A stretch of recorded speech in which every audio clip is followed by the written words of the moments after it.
Ayan yung papanoorin namin ngayon. Ang araw ngayon ay September 29. So ayan. Pakita ko po sa inyo yung papanoorin namin si Catherine Bernardo.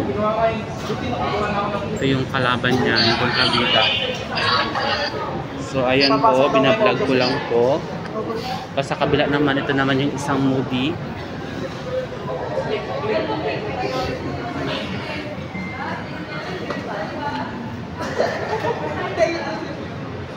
So dito tayo sa local, promote local.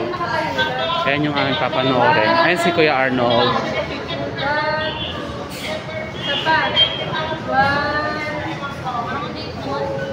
Late daw? Hindi ka sure sa mo? So ayun, bago kami papasok, mag-ano muna kami sa picture-picture. Kaya nga, sana all may 1,000. Bago yan, ma'am. Yung iPhone niya. Ay, So ayan, papasok na kami. Tapos ito nga pala yung bilihan ng snacks. Nakabili na kami ng ticket. Sir Arnold, patingin ako ng ticket, ibinablog ko. Yan si Sir Arnold. Ito yung aming ticket.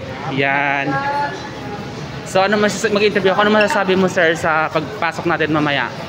Ewan ko, di ko pa kasi mapapanood yan. Di ko pa napanood. So may napipil ka bang excitement? Side, syempre. Okay, yan. Sige, mag-i-enjoy kami. Salamat po. So, yan po yung view. Parang naging 16 years old. Ayan. Hi, Sir Michael. Pwede mo ma-interview? Ano masasabi mo sa mapanoorin natin? Ha? Ano masasabi mo sa papanoorin natin? Hindi ko alam, hindi ko alam yan eh.